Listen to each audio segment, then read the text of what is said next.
sabe? Você saiu mal do relacionamento, assim? Então, eu tolerei uma pá de coisa para não sair do casamento. Porque eu era dessas de tipo, não, mas de resto é tudo bom. Eu não tinha essa experiência da relação negativa. Minha relação era muito boa. Só que chifre, né? E você passou por cima disso? Então, passei durante um tempo. E de boa ou fazia mal pra você? Não, perdoei. Eu sou dessas, tipo, pensei Sério? durante um tempo, depois perdoei e seguiu em frente. E aí, mais ou menos um ano depois, eu descobri que a história que eu tinha conhecimento era um pouco diferente e, na minha concepção, um pouco mais pesada. Porque tinha um envolvimento mais longo. Você achou que era uma coisa pontual? Ele disse pra mim que tinha ido num puteiro. Aquelas que falam as coisas com todas as palavras. E aí, beleza, foi foda. Eu saí de casa, aquela treta toda, durante uns meses. Depois resolvi voltar. E aí, quando eu voltei, foi de boa. Porque esse é um outro erro que eu acho que tem muito em relacionamento. Você falar que perdoou, mas ficar com rancor e remoendo aquilo. E aí, você vê como é foda trabalhar com internet. Mais ou menos um ano depois, eu recebi um e-mail na minha caixa de e-mail. Sabe quando você bate os dedos assim e faz @gmail? Qualquer coisa. Qualquer letra. Falando, você sabe quem é X, fulana? Eu nem lembro o nome da pessoa, mas... Se você não sabe, pergunta pra ele. E aí eu perguntei, mas eu já tava num feeling de que tinha bosta. A pessoa não te deu o serviço completo, Não, só isso. uma dica. Mas eu fiz de conta que eu sabia o serviço completo, porque eu tava nesse feeling de que era merda. E eu achei que era outra coisa. Pensei, cara... E aí sentei e fui conversar nesse tom que a gente está conversando aqui, porque eu já estava, tipo... Na primeira vez, eu surtei pesado. De um jeito que eu estava irreconhecível. Dessa segunda, eu já estava, cara... Que decepção do caralho. Aí eu sentei e falei, você tem 2 opções.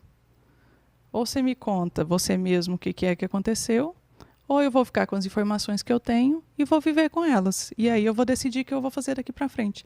Só que a informação que eu tinha era o nome. Mas ele não sabia. Ele não sabia. Você trocou. E aí eu truquei. A gente fala até disso depois daquele campeonato que a gente participou de truco, né?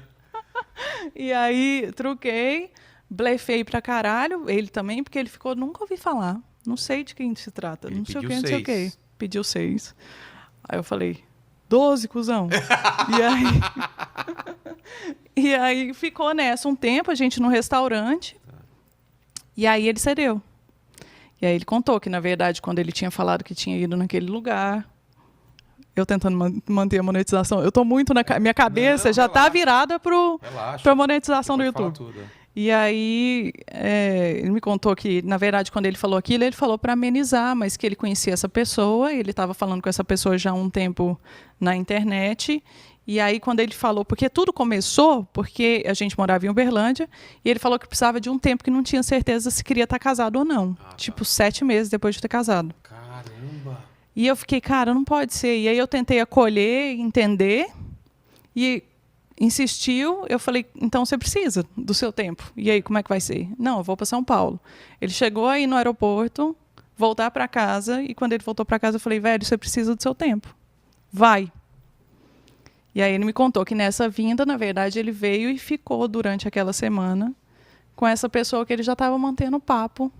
Então é diferente, e aí, quando ele chegou e estava lá, segundo ele resolveu tentar de novo a sorte, porque aí no outro dia já estava me ligando e falando, eu decidi, eu estou pronto, e eu, velho, fica aí, tira o seu tempo.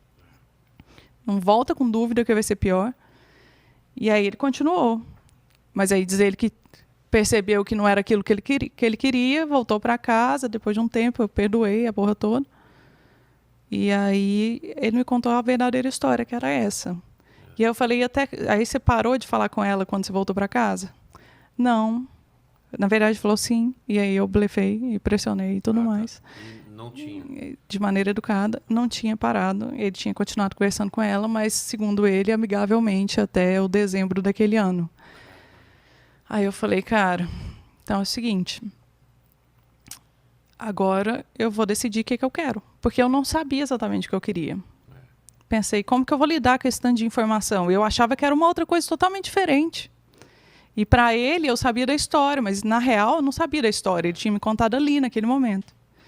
E aí nós fomos embora, cheguei em casa, falei, eu vou te pedir para ficar no outro quarto até eu resolver.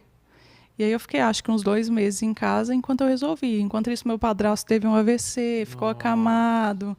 Eu recebi os primeiros convites para aparecer em TV e fazer palestra. Foi um turbilhão que quando eu parei, eu passei 5 dias internada por causa da minha garganta inflamada.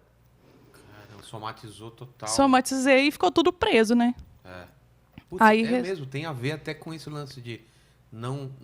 É simbólico, né? Simbólico.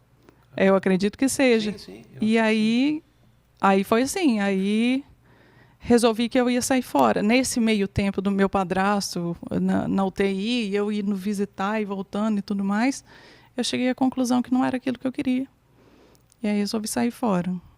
E foi assim. Pô, mas você foi até forte de ter passado pela primeira etapa. Eu acho que eu não passaria nem pela primeira etapa. De perdoar, né? É.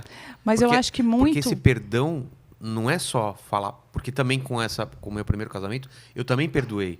Só que é isso que você falou. Não perdoei, na verdade. Você ficou remoendo. Eu ficava jogando na cara, entendeu? Uhum. Tipo, pisada na bola.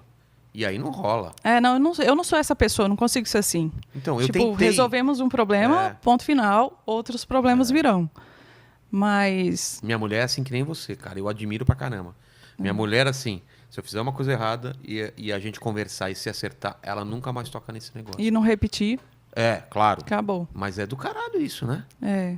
Mas é o que a gente chama de ser bem resolvido mesmo. Né? Você sabe o que você quer, você sabe o que você não quer, e você sabe o que você tolera e o que não tolera.